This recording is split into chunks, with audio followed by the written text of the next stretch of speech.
Thank you, Mark. Uh, Hello, everyone. It's good to be on the stage after a tea break so that I can get the most attention I can get out of you.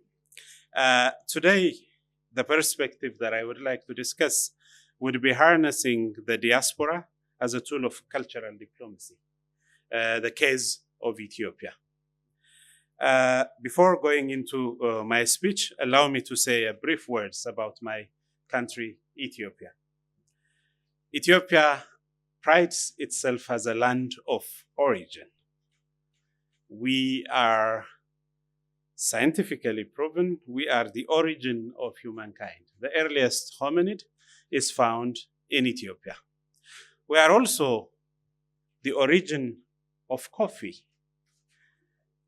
And that's why we call ourselves the land of origin. If human race begins in Ethiopia and coffee begins in Ethiopia, then you have a better claim to say we are the origin.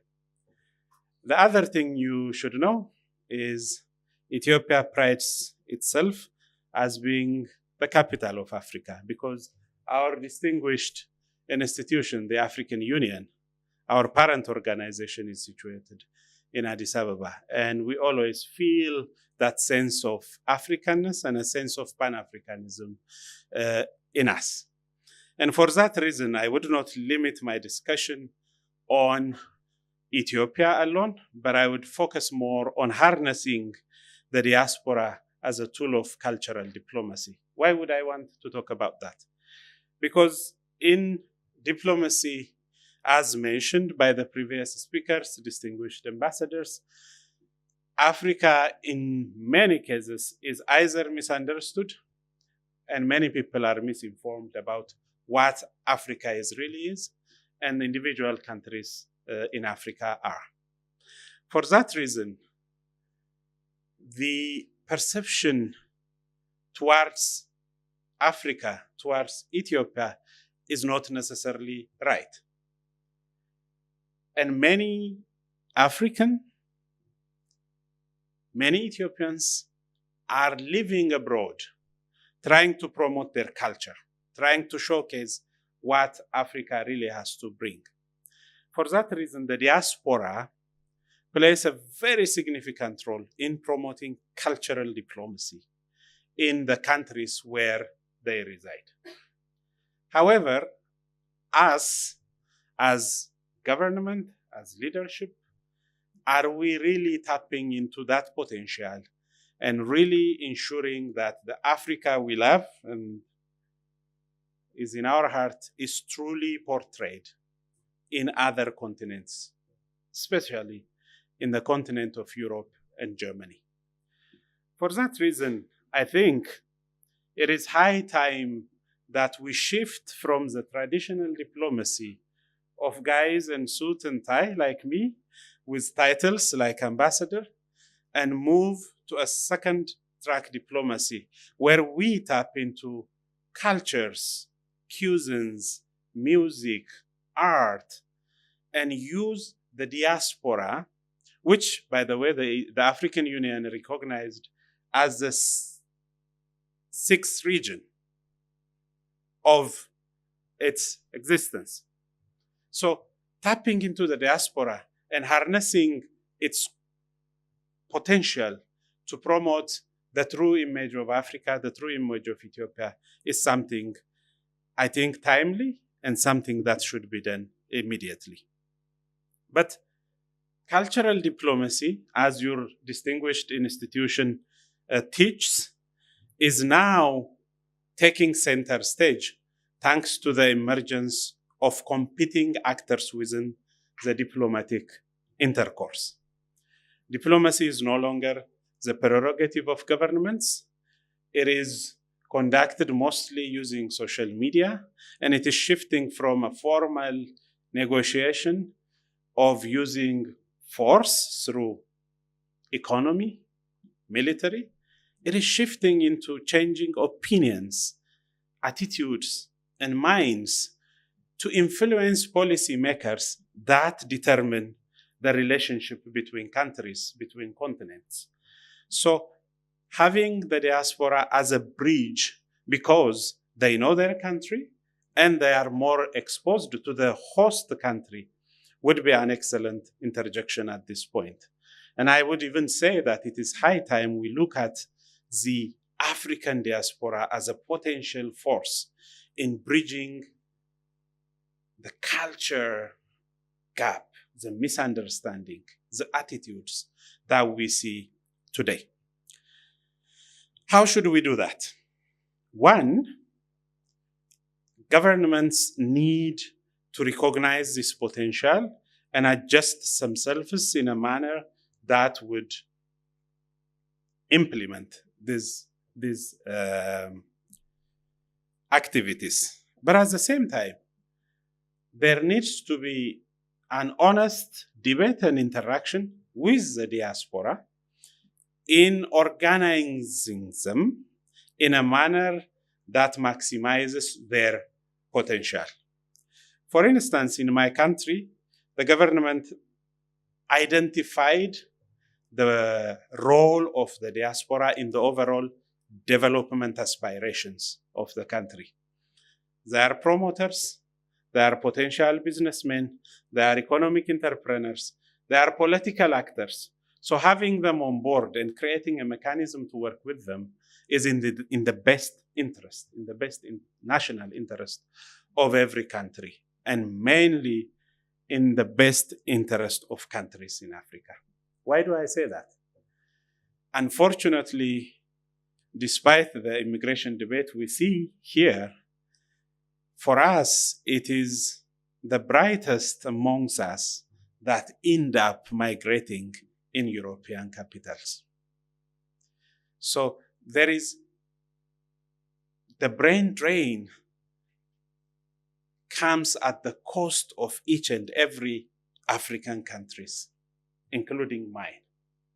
For instance, there's an estimated 25,000 Ethiopians living in Germany, legally living in Germany, employed in various sectors of the German economy, working a good job, contributing to the German economy. So how do we create a mechanism where these, because my embassy at maximum has 10 diplomats, so how do I use this untapped diaspora potential in promoting, in implementing cultural diplomacy in Germany is something I should look for as an ambassador. Otherwise, the value that they have, the contribution that they make can fade. So that's why institutions like the Academy for Cultural Diplomacy has to look at best examples where culture is becoming more prominent in the diplomatic engagement of today. What are the things the diaspora members can do and how can we organize them? One, it is known that diaspora members amplify cultural narratives. I mean, before mentioning the crucial role, I must also be honest in saying that the relationship between governments, embassies, and the diaspora is not necessarily positive. Sometimes there is an antagonistic element to it, and I'm sure the ambassadors here, the diplomats, we don't necessarily agree with it. But we can agree on the importance of development, on the importance of a better life for our compatriots at home, and on the importance of having an amicable, peaceful relationship with our host community. So that is the foundation on which we can build and work on that. But once this understanding is achieved and consensus is built, diaspora members, through their dual identities, can serve as an excellent bridge, and they play the following crucial roles. One, as I mentioned earlier, is amplifying cultural narratives.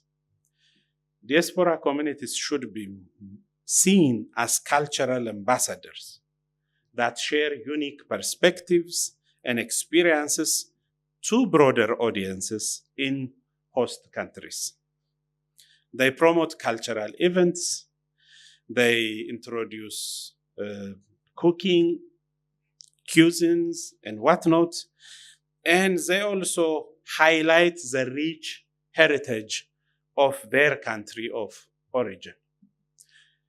Let me put it in perspective for you. My country, Ethiopia, has more than 120 million people. It is the second most populous country in Africa, located in the Horn of Africa, in the east. It is very ancient civilization, 3,000 years of history. It is the earliest Christian country in Africa, 4th century AD. Islamic phase come to Ethiopia in the 6th century. Actually, the prosecuted Muslims from Saudi Arabia migrated to Ethiopia. And I'm sure in the Quran it was mentioned that there was a fair, just Christian king in Ethiopia, and they should go there and seek refuge.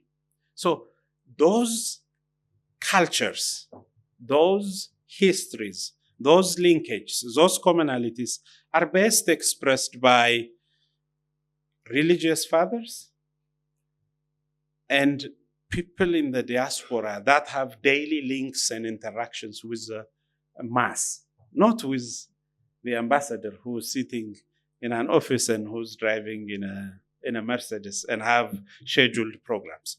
So tapping into that would be an excellent thing. Cultural exchange, facilitating cultural exchange is another role the diaspora can play. This cultural exchange can happen in the form of exchange programs, in the form of connecting artists, scholars, joint collaborations in various fields. This leads finally to a deeper appreciation and understanding of each other's cultures, each other's attitudes, each other's interpretation of things, thereby reducing the misunderstandings that we see amongst ourselves. They can also influence public opinion and shape perceptions of home countries in host countries. So the media narratives, the agenda that are set can be influenced positively or negatively by involving the diaspora and using the culture as an element. They can be an excellent network builders. Because of their connection, they can serve as tools in organizing community and cultural exchanges. Finally, they will be an excellent promoters of economic and social development. And that's why the African Union recognized the African diaspora as a main element in its implementation of Agenda 2063, the Africa we all want and aspire. So, cultural diplomacy through diaspora is a powerful tool for building bridges between cultures, for fostering understanding and promoting global interconnectedness. By leveraging the unique connections and networks of diaspora communities, countries can enhance their soft power, build stronger relationships, and achieve their foreign policy objectives. So that's why I was so excited to come and speak at the Academy for Cultural Diplomacy and try to highlight how diplomacy is changing in front of our eyes and how culture has become an excellent instrument in promoting diplomatic activities, in achieving foreign policy results. What we call track to diplomacy or soft power is best expressed in the interaction between cultures. And I think those of you who are gathered here, you should consider yourself as diplomats, as ambassadors who navigates terrains that are not necessarily navigated into structured meetings, formal engagements, but rather changing opinions, attitudes to achieve desired results would be good. What is my government doing? And then I will conclude. I would rather have a Q&A with you. The Ethiopian government recognized the potential the diaspora have, and it designed a diaspora policy with the participation of the diaspora. And there are some measures we take to make sure that they are not only linked to their host country, but they also have a relative freedom to operate in their host countries. One thing we did was to give them an ID. We call it a yellow ID because of the color, which gives them room to operate in Ethiopia. They will be treated as Ethiopians, even if they take nationalities. For instance, an Ethiopian who live in Germany and take a German nationality, as if he gets the yellow ID, he will be treated as Ethiopian. The only exceptions are maybe he wouldn't run for public office, may not join the intelligence services or military. But other than that, on all activities, they can get the benefits of that.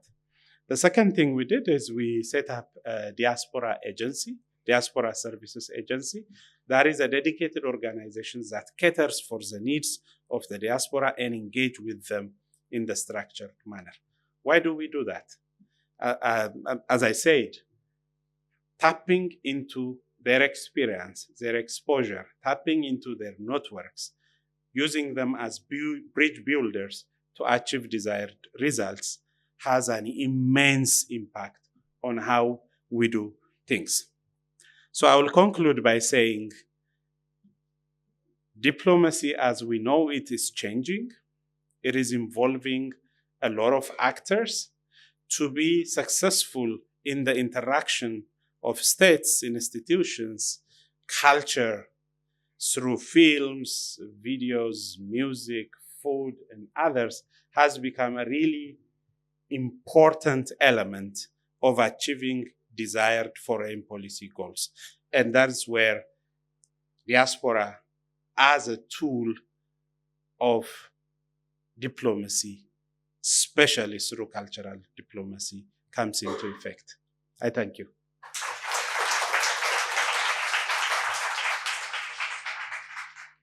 Thank you very much, Your Excellency. If you could just turn us to your moment, because you're actually very good with the times.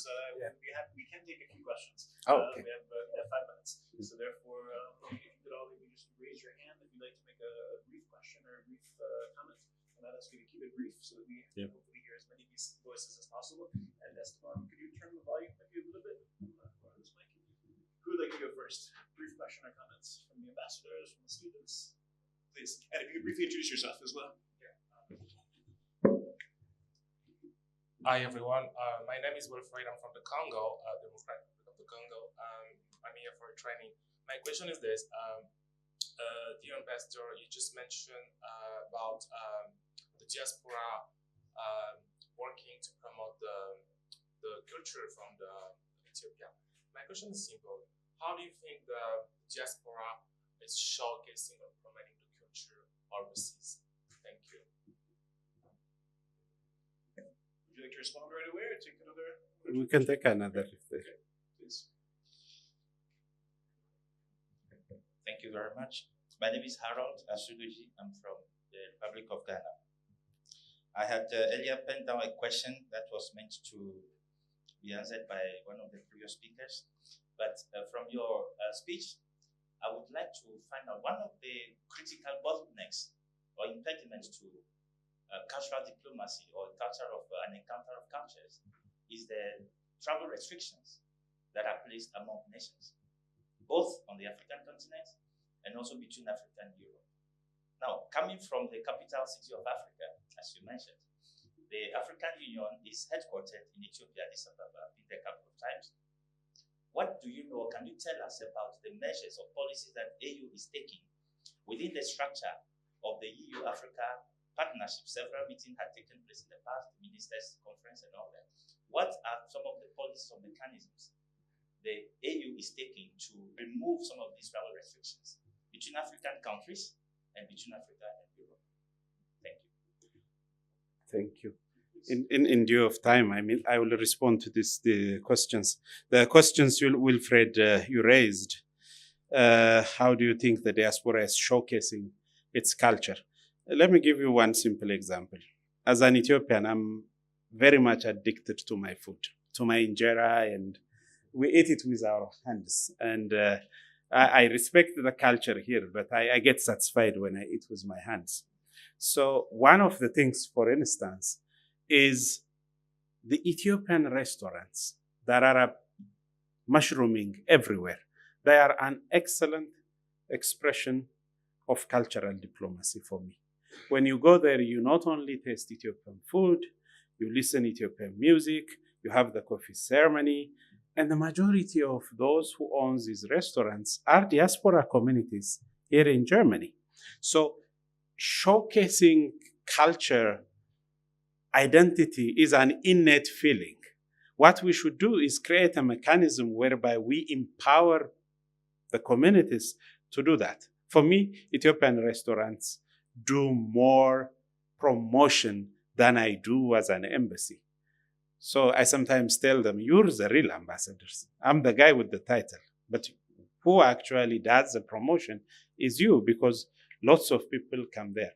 But we can be very creative and say, okay, how do we make it authentic? How do we really display these to visitors is one thing, which actually leads to the second question. The travel advices, travel restrictions are sometimes a result of misunderstanding. For instance, my country, Ethiopia, is very big. It's bigger than France, UK, Spain combined. It's a big country. So something happens in some corner of the country, and I'm sorry to say this, the German government or the French government says that is a no-go zone. That's a misunderstanding. The majority of our capitals, the majority of our countries are safe. And actually, tourists would benefit more by going and visiting and widening their horizons. But because there is that misunderstanding, you see travel warnings, don't go here, don't go there. In some pocket of, it's not just in Africa, it's almost everywhere. So these travel restrictions should be seen as a challenge that can only be solved when we change thinkings and minds. Because God forbid something happens in some corner of Germany, we don't say, oh, don't go to Germany. But that is being said about our countries, and it's unfair. So these are the kind of interactions we should have and we should update. But what is the African Union is doing? Actually, African Union recognizes the European Union, Germany as a priority partner. Several discussions are happening, namely structured discussions on issues. For instance, the recent AU-EU ministerial happens in Brussels. A summit is going to happen in Addis Ababa very soon, in 2 months, and there are low-level discussions. So we raise those issues to our counterparts, and we try to persuade them. But I tell you, instead of sitting on a table and saying someone Ethiopia is safe, is not as effective as maybe taking someone to Ethiopia or enticing an interest in the minds of somebody to say, this country, this continent, Africa, I want to go, I want to experience this. Once they go and experience it, whether it is Ethiopia or Africa, people fall in love with it.